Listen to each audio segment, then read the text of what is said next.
The key was cold in my palm. A bathroom key.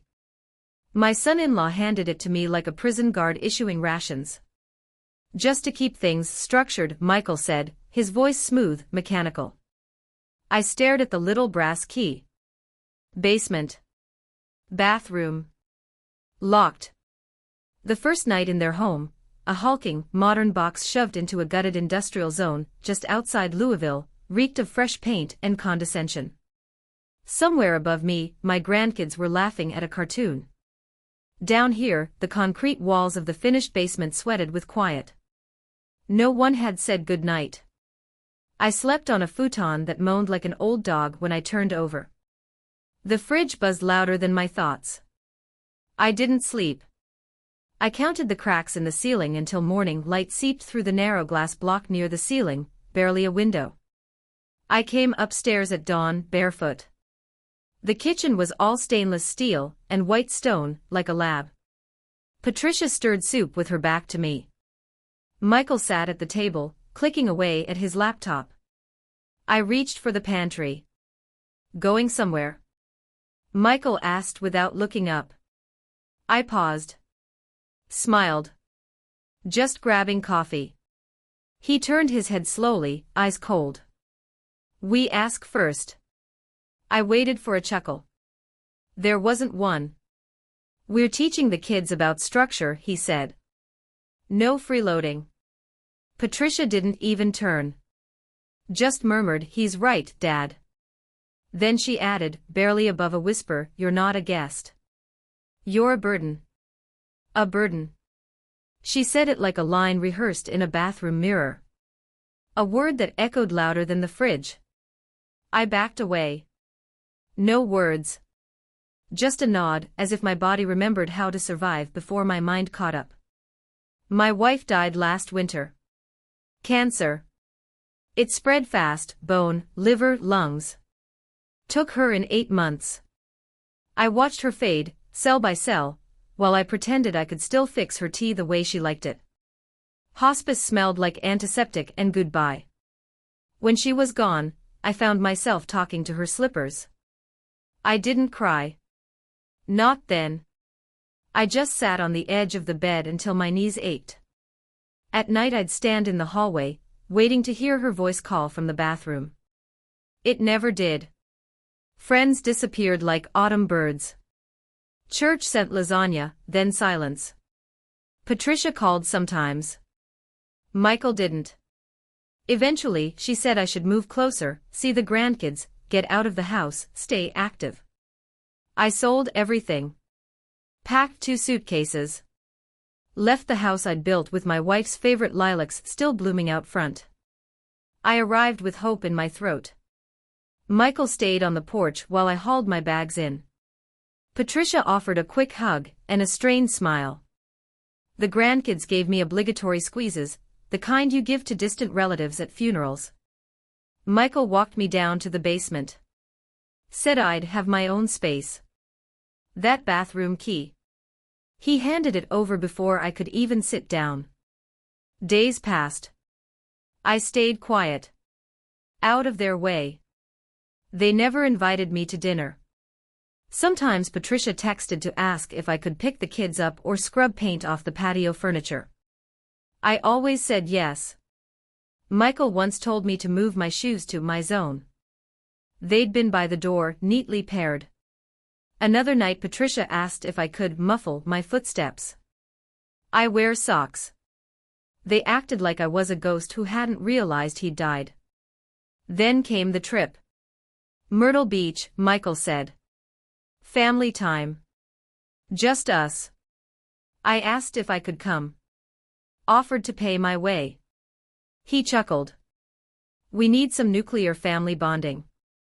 Patricia didn't meet my eyes. Maybe next time, Dad.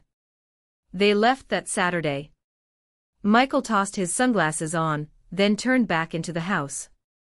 Down the basement stairs, I heard his steps echo. He took the car keys from the wall hook. Safety thing, he said. Wouldn't want you getting lost. Lost. I'd lived here 6 months. Can I at least go to the store? He smiled. We stocked your fridge. They didn't. After they pulled away, I opened the mini fridge, mustard. Half-drunk water bottle. Upstairs, the pantry door was padlocked. A literal padlock. The trash can gaped open.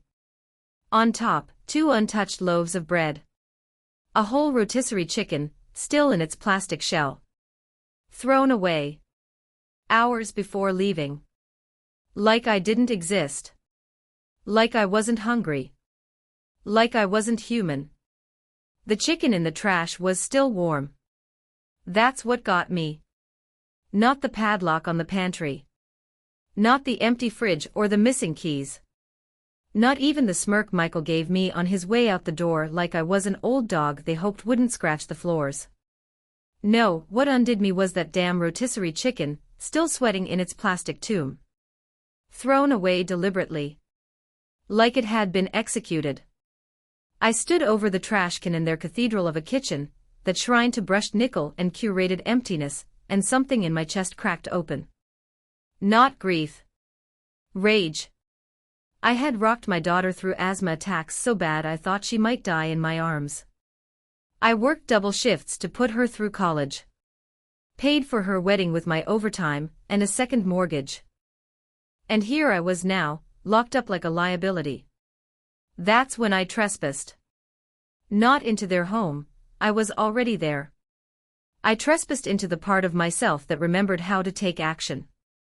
Michael's office was his little throne room. The kind of place built to impress no one but himself, dark wood, dim lights, trophies that meant nothing to anyone else. The vault was tucked into the wall behind a ridiculous abstract painting, as if he were some Bond villain. I remembered the code. Watched him enter it once. The year of their wedding. His college jersey number. Men like Michael are predictable. They think legacy is numeric. Click. Inside, a stack of bills, a pair of overcompensating watches, and a pistol sleeping in foam like a coiled snake. I didn't touch the gun. I took $300, just enough to make a point. I left a note on the felt. You locked the food. You took the keys. I am not your animal. I am not your burden. I leave by choice, not by permission. The cab driver said nothing as I climbed in. I looked out the window, and watched their neighborhood shrink in the mirror like a dream you're glad to wake from. I found a room at a place off Bardstown Road. Mold in the corners. Carpet like matted fur. But I could breathe. I ordered a greasy burger, fries I didn't have to ask permission for, and a bottle of beer that made my hands tremble from the cold. I ate every bite. Then I slept. Really slept. In the morning, I called my lawyer. The account my wife made me open, her final act of love, was still there. She didn't trust Michael. Saw through his empty laugh and predatory patience. $140,000. Tucked away while she still had breath. Her voice had been almost gone when she made me promise. If they make you feel small, James, don't stay. I found a place. A worn B. Michael duplex with peeling paint and a porch that remembered what laughter sounded like. One half for me. The other, I didn't know yet. But it would not go to anyone who looked at me like rot. That someone turned out to be Mary. I met her in a church basement, during a food pantry line. She held her 2 boys like shields and didn't speak unless spoken to. Her eyes scanned every corner of the room like an animal that's been hunted too long. I offered her the other half of the duplex. $1 a month. No questions. She said no one had ever done anything for her without asking for something back. I told her I didn't need anything. Just a reason. I'm an old man with nothing left. You give me something to protect again. A week later, Michael called. Voicemail. Blustery, fake outrage. You stole from us, James. You better come back and explain before I call the police. I texted back. Then call. Tell them about the padlocks. Tell them you left me without food. Tell them I was your prisoner. And then I blocked both their numbers. The days got quieter. Saner. I started waking early again. Not because I had to, but because I wanted to. I made my own coffee. Sat on the porch with no one watching. I bought a second-hand bird feeder, and watched sparrows learn to trust me. Peace is loud when you've lived without it. Mary and the boys moved in fully. They brought almost nothing, just a busted laptop, a suitcase with cracked wheels, and canned food wrapped in hope. I gave them what I could: my wife's old couch, bunk beds from a guy on Craigslist, a microwave that smelled like popcorn and past lives. When Mary saw the kitchen table, she cried. Not out of weakness but release. Then came Tuesday. I came back from the grocery store and saw it, a gray SUV, just 5 houses down. Parked under a tree like it had grown there. Tinted windows. Idling. I stood there with my bag of apples and cereal, staring at the SUV for a full minute. Long enough to be seen. Then it drove off. 2 days later, there was a letter in my mailbox. No return address. Inside, a photo. Me on the porch. Laughing. Helping Mary's boys hammer pieces of a birdhouse together. The photo had been taken from a distance. A black Sharpie scrawl across the top. You replaced your grandkids with trash. That night, someone slashed my tires. My neighbor, Mr. William, saw him. Hoodie. Moved with a limp. Didn't look like a thief. Looked like someone with a mission. Michael had knee surgery last year. The cops took a report, shrugged, left. But I knew. Michael didn't need a gun to shoot someone down. He just needed to feel insulted. And now he felt replaced. I didn't call the police. Not because I was afraid. Because I finally understood, this wasn't a crime. It was a campaign. And I wasn't in hiding anymore. That night, I sat in the dark with a notebook and a stiff drink, listening to the pipes groan and the walls breathe.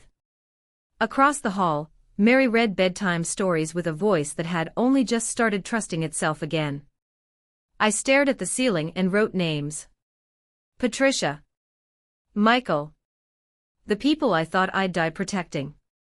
Now they were the threat. I needed a different kind of weapon. I found a lawyer with blood in his teeth. Not the sleepy estate guy who used to send me Christmas cards.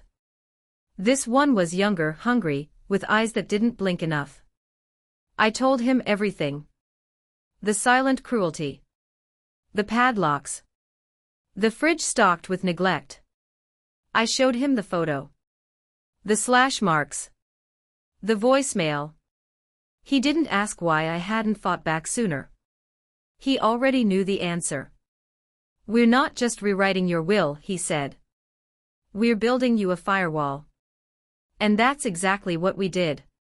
Patricia and Michael's names were ripped from every document like a stain being cut from cloth. No more power of attorney. No more health proxy. No more access. We built a trust for Mary's boys, one that couldn't be touched without burning through every court in the state. I left that office with something I hadn't felt in months. Control. And then Michael showed up. Middle of the day. Bright sun. Lawns being mowed, kids on bikes. The kind of afternoon where things are supposed to be safe. I was watering the rose bush that hadn't bloomed in years. It was trying. Like me. He pulled up like it was casual. Like this wasn't a siege. He climbed out of his car with that same used car grin and said, "We need to talk, old man." He stepped onto my driveway like he still owned a piece of me. "Look, I know about the lawyers. The trust. Okay. You're mad. But we're family." That word made something go cold in my blood. He moved closer, dropped his voice. "But really? You're leaving it all to some woman you barely know. With 2 fatherless kids. You think that's what your wife would have wanted? He said, fatherless, like it was a diagnosis. Like it was rot. I didn't move. Didn't blink. You need to get off my property, I said. He didn't. He smirked. We're contesting the will. The house. Everything.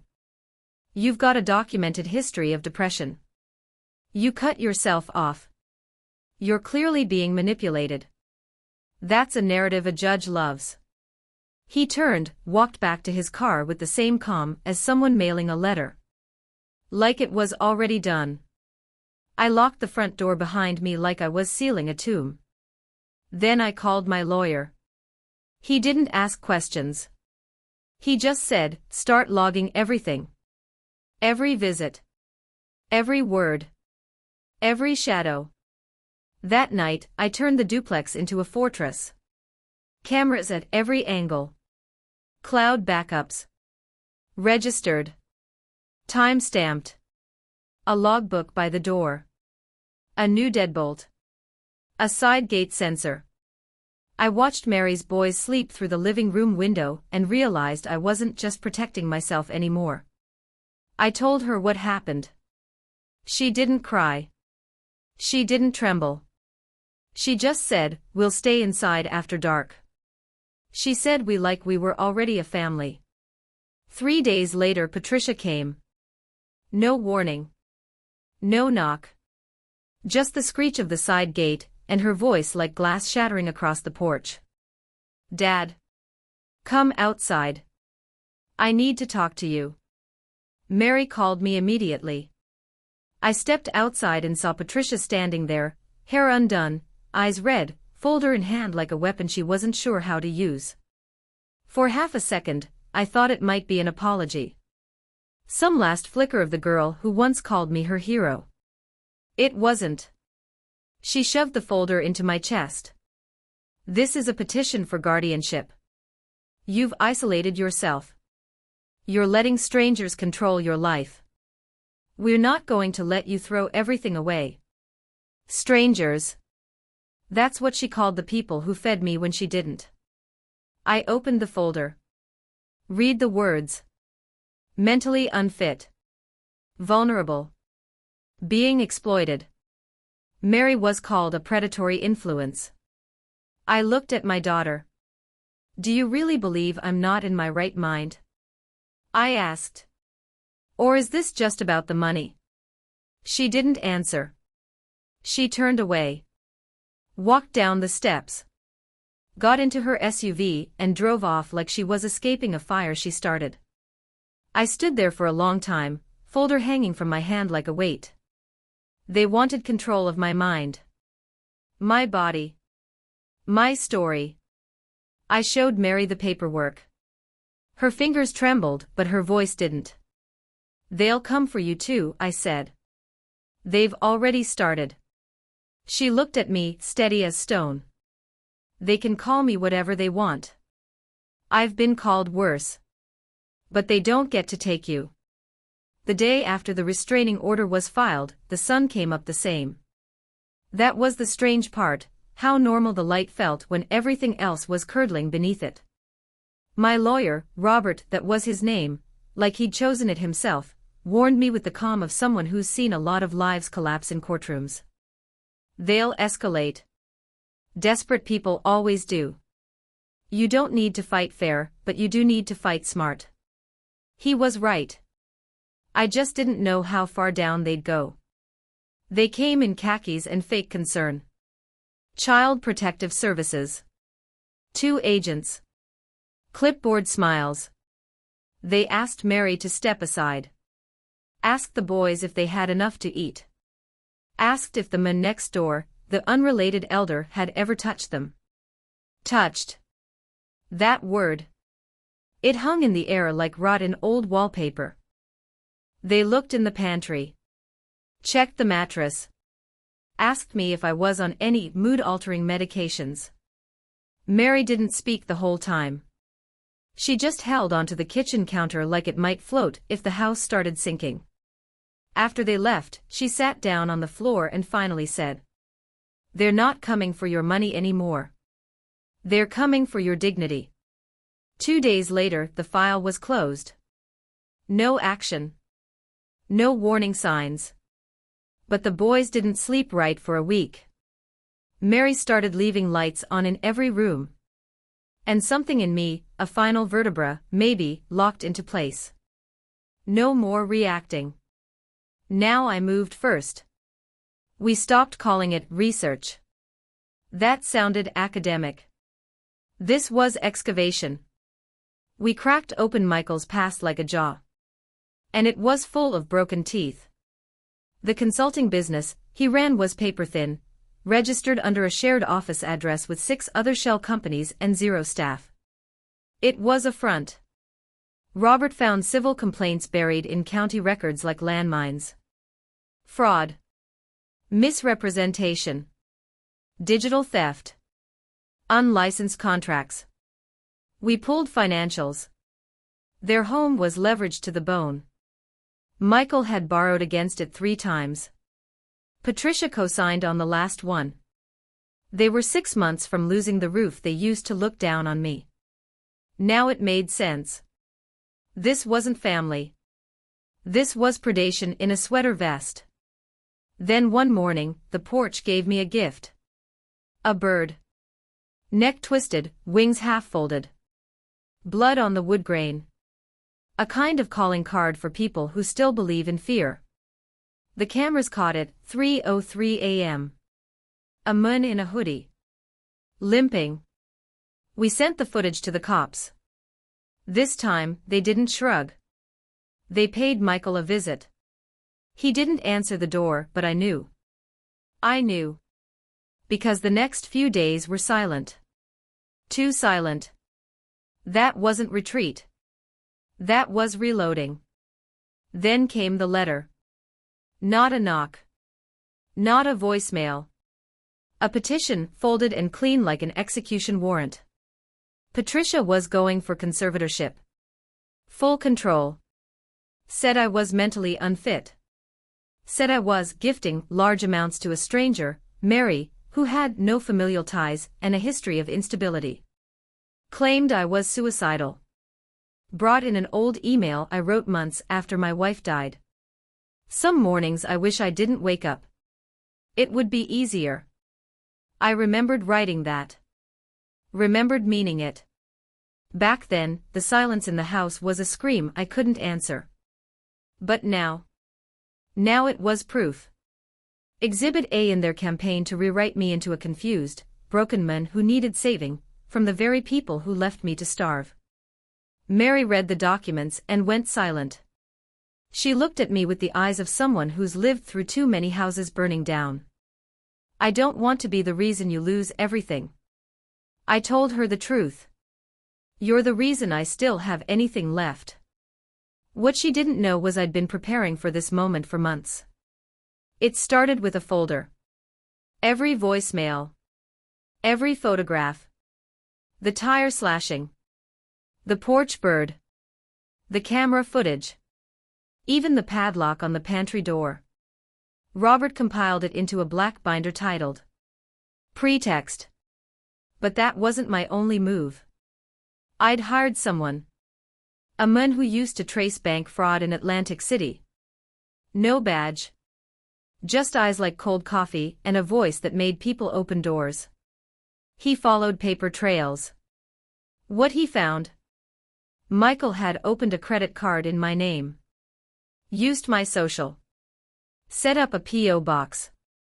Ran up almost $8,000 in charges, electronics, airfare, meals. Even part of the Myrtle Beach trip. It took me months to realize it. He'd buried the bills under a second identity. Identity theft. Federal fraud. I froze the account. Filed charges. Sent everything to the court. 3 days later, Patricia's lawyer dropped her cold. Too much risk. Too many skeletons. And just like that, the curtain started falling. But I wasn't here for closure. I was here for the final match. They wanted my name, my body, my memories, and the scraps of my money. Now they'd learn something. I'm not disposable. I'm the man who raised their war. And gave it teeth. The lawsuit wasn't about revenge. It was about the record, etching the truth in ink so no one could ever rewrite it again. We filed for financial fraud and emotional injury. Named Michael directly. Named the consulting front. Named the actions, one by one, the identity theft, the fake CPS report, the intimidation, the broken bird, the padlocks, the pantry, the humiliation.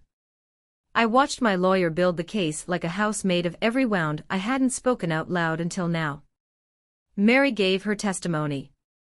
So did the boys. Mr. William, the neighbor with the steelworker hands, wrote a statement about the man limping around my car. The private investigator submitted his full report. We made it impossible to ignore. Then Patricia called. Tearful. Gasping. Sounding like someone trapped under the rubble of her own choices. Dad. I didn't know. I didn't know Michael was doing all that. I never wanted it to get this far. I was scared, you were throwing everything away. I let the silence stretch long enough to make her hear it. Then I asked one question. Why didn't you stop him when he locked the food? Silence again. So I gave her the truth. You stood at the stove while your husband made me ask for bread. You stirred soup while he treated me like an animal. She sobbed. I didn't say anything else. I just hung up. Because what else was there? Some griefs don't ask for comfort. They just ask to be buried properly. Months passed. The court ruled. Michael was found liable. Ordered to pay damages. A warrant was issued for credit card fraud, felony theft by deception. His business cracked like glass under a boot. He tried to rebrand. It didn't work. Because once a mask slips, the face underneath never gets forgotten.